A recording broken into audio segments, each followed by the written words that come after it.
Hey guys नमस्ते, जय हिंद। मैं उम्मीद करता हूँ कि आप सब लोग बहुत अच्छे होंगे। क्या कभी ऐसा हो सकता है कि हमें पहले से पता चल जाए कि प्राइस इम्पल्स की तरह चल रहा है या करेक्शन की तरह चल रहा है? प्राइस 1, 2, 3, 4, 5 की तरह चल रहा है या एबीसी की तरह चल रहा है? तो मेरा मानना है हाँ, ये पता चल जाता है और आपको पता चल जाएगा कि ये जो मूव चल रहा है, ये करेक्शन मूव करेक्टिव मूव चल रहा है, करेक्टिव राइट चल रहा है या ये जो मूव चल रहा है वो इम्पल्स की तरह चल रहा है। आइए चलते हैं लाइव मार्केट पर, इसको हम लोग देखेंगे और इस पर अप्लाई भी करेंगे, ठीक है? तो मैं जो एग्ज़ाम्पल ले रहा हूँ, उस एग्ज़ाम्पल में आप लोग देखना और इसको अपने चार्ट पर भी अप्लाई करना है। तो आप देख सकते हो कि मैंने ये डीएलएफ का चार्ट लिया है। डीएलएफ अभी न्यूज़ में है, ठीक है? तो यहाँ से पूरा चार्ट लिया गया है, मतलब अब तक का जितना डेटा था, पूरा कुछ अगर आपको जब कुछ समझ में नहीं आया है ना, कि काउंटिंग समझ में नहीं आया, तो आप चार्ट का पूरा डेटा लिया करो। मुझे बताना था, मुझे इसको अप्लाई करके दिखाना था, इसलिए चार्ट को पूरा लिया गया है। आप देखोगे तो वीकली टाइम फ्रेम पर ये इम्पोर्टेंट हाई है और ये इम्पोर्टेंट लो है। इम्पोर्टेंट हाई से इम्पोर्टेंट लो प्राइस को आने में जिगजैग का पैटर्न बनाना पड़ा। ये आपका जिगजैग है, ये आपका ये पूरा जो एबीसी का फॉर्मेशन देख रहे हो, एबीसी का ये फॉर्मेशन देख रहे हो, ये जिगजैग है।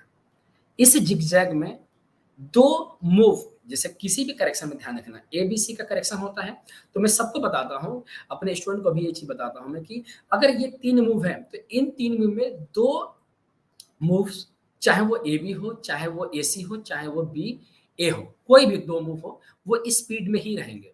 तो जैसे कि आप देख सकते हो कि ए स्पीड में है, बी भी स्पीड में है, तो सी क्या होगा? स्लो हो जाएगा। भले ही चाहे आप इसको ट्रायंगल में देखें, भले ही आप इसको ज़िगज़ैग में देखें, चाहे आप उसको फ्लैट में देखें, किसी भी करेक्शन में अगर आप देखते हो, तो ये तीनों में अप्लाई होता है। 2 मूव्स हमेशा आपको स्पीड में ही मिलेंगे, ठीक है? तो यहाँ से मैंने क्या किया, इस हाई को और इस लो को मैंने रिट्रेसमेंट अप्लाई कर दिया। यहाँ से यहाँ पे रिट्रेसमेंट अप्लाई कर दिया, तो अभी प्राइस क्या देख रहे हो? प्राइस अभी 38.2% पर है। इम्पोर्टेंट हाई से इम्पोर्टेंट लो पर जब आप रिट्रेसमेंट अप्लाई करते हो, हमेशा ध्यान रखना।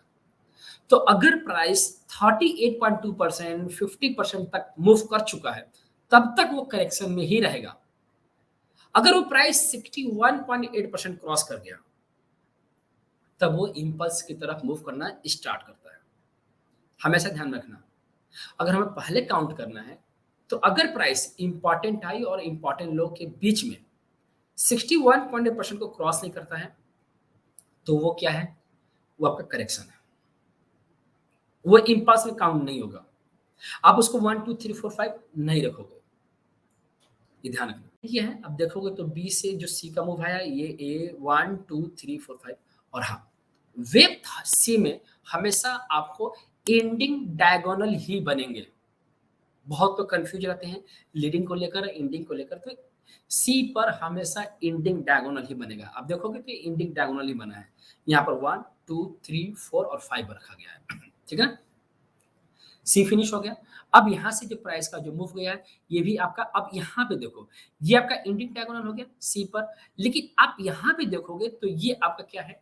आप देखोगे तो 1, 2, 3, 4, 5 ये मूव बना है, इसको बोलेंगे लीडिंग डायगोनल। क्यों ऐसा इसको लीडिंग डायगोनल बोला जाएगा? क्योंकि ये ए वेव है और यहाँ पर केवल और केवल लीडिंग डायगोनल ही बनेंगे। इसको मैं लिख दे रहा हूँ लीडिंग, ठीक है? ये आपका लीडिंग हो गया, राइट? अब ये लीडिंग बन गया, इसका प्राइस का फॉल आया, तो ये बी बना। आप देखोगे तो ए, बी, सी बन के ये प्राइस का फॉल आया। अब बहुत बढ़िया फॉल आया है। ठीक है? तो अब जब देखोगे तो यहाँ से जब आप इस चीज़ को अप्लाई करोगे तो यहाँ से इस मूव को देखोगे तो ये प्राइस कहाँ है? मोर देन आपका नियर अबाउट 81.2% के आस-पास होगा। तो मैं इसको 81.2% भी अप्लाई कर देता हूँ। देखो इधर। तो आप देखोगे तो परफेक्ट ये 81.2% है। तो मतलब ये आपका, अगर आपके पास ऑप्शन है तो ये आप इसको ए को आप ट्रिपल करेक्शन भी कंसीडर कर सकते हो। कैसे? आप इसको डब्ल्यू, इसको एक्स, इसको वाई, अगेन एक्स, इसको जेड कंसीडर, उसके बाद बी का फॉर्मेशन हो सकता है, जैसे मैंने आईएक्स में बताया था। ठीक है? तो मैंने इसको राउंड में इसको ए रखा है, इसको बी रखा है और प्राइस अभी जो चल रहा है वो आपका 38.2% है, इसीलिए मैंने इसको ए, बी और सी ही कंसीडर किया है। तो अभी यहाँ से बी से जो प्राइस चल रहा है, ये प्राइस चल रहा है आपका सी की तरफ। सी की तरफ चल रहा है ना 38.2%।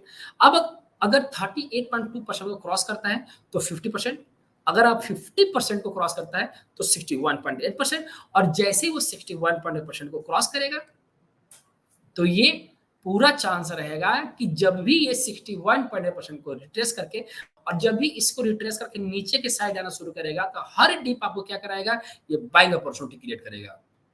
और जैसे ही अगर इस बाइंग अपॉर्चुनिटी को मिस करोगे, तो आने वाले टाइम पर ये आपका क्या करेगा कि आने वाले टाइम पर अपना ये प्रीवियस हाई को भी ब्रेक करेगा। बट ये कंडीशन क्या है कि कंडीशन ये है कि जब ये प्राइस 61.8% क्रॉस करेगा तो, राइट? तो अब यहाँ पे आप देखोगे तो अब इस सिचुएशन में क्या करना होगा? अगर हम इस सिचुएशन की बात करते हैं, यहाँ पे देखो तो यहाँ पर अगर हम एबीसी देखते हैं तो कहीं न कहीं ये मतलब अभी डायगोनल जैसा नेचर दिखा रहा है ना? देखो एबीसी है, डायगोनल जैसा नेचर दिखा रहा है। अगर आप इसको देखोगे तो बहुत बढ़िया ये डायगोनल जैसा नेचर दिखा रहा है। तो ये हो सकता है कि ये भी 50% तक जाकर एक इंडियन डायगोनल का फॉर्मेशन बनाए। इंडियन डायगोनल का ये फॉर्मेशन बनाएगा। क्या करना होगा? तो अगर आपको मतलब यहाँ से प्राइस 38.2% को ब्रेक करता है, तो आप 50% तक के लिए बैठ सकते हो और यहाँ से एक सेलिंग का हम लोग आने वाले टाइम पे एक सेलिंग भी देख सकते हैं, मतलब यहाँ पे एक सी बनेगा यहाँ पे एक सी का फॉर्मेशन होगा। तो अगर आपके पास लॉन्ग बना रहेगा तो आप यहाँ पर जाकर लॉन्ग आप आराम से बुक कर लेना। बुक करने के बाद अगर प्राइस का ही आप देखोगे तो ये आपका एबीसी बनेगा और यहाँ से प्राइस का फॉल आएगा। तो अगर यहाँ से प्राइस का फॉल आता है तो फिर से ये किस में कन्वर्ट हो जाएगा, ये फ्लैट करेक्शन में कन्वर्ट होगा और यही मूव जाके क्या बनेगा, ये डिग्री ए बनाएगा। अब जो फॉल आएगा वो बनाएगा आपका डिग्री बी बनाएगा। मतलब यहाँ से ये प्राइस का मूव करेगा तो डिग्री ए और यहाँ पर प्राइस का फॉल आता है तो डिग्री बी और उसके बाद प्राइस का नया हाई तो डिग्री सी। तो करेक्शन से प्राइस स्टार्ट हुआ और हो सकता है कि करेक्शन में ही जाकर ये फिनिश हो। क्लियर? और ये आपको मैं तब बता रहा हूँ अगर ये 50% से रिवर्स हो रहा है होगा तब। अगर क्या पता अगर यहीं से प्राइस 61.8% पर ही चला जाए तो फिर तो हर डिप क्या बनेगा, बाय इन डिप्स बनना स्टार्ट हो जाएगा। अगर प्राइस 38.50% 61.8% से नीचे भी है तो भी ये करेक्शन में ही काउंट होगा। तो अब समझ में आ गया कि हमेशा प्राइस को किस तरह से काउंट करना है। जब भी आपको इस तरह से कंफ्यूजन दिखाई दे, आप इंपॉर्टेंट हाई पकड़ो और इंपॉर्टेंट लो पकड़ो, रिट्रेसमेंट डाल दो, देखो कि वहां प्राइस 61% है या नहीं है। नहीं है तो उसको ए बीच डालो, है तो उसको 1 2 3 4 5 कंसीडर करो। ठीक है? तो मैं ये उम्मीद करता हूं कि आपको अब समझ में आ गया कि कब क्या काउंट करना है, कब एबीसी काउंट करना है और कब उसको 1 2 3 4 काउंट करना है। ठीक है?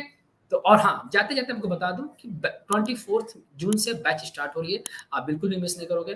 मैं आपको वर्कशॉप में वेट करूँगा, ठीक है? जाते-जाते सब्सक्राइब कर जाना और बेल आइकन ज़रूर दबा देना। मिलते हैं क्लास में, अपना ख्याल रखना। जय हिंद।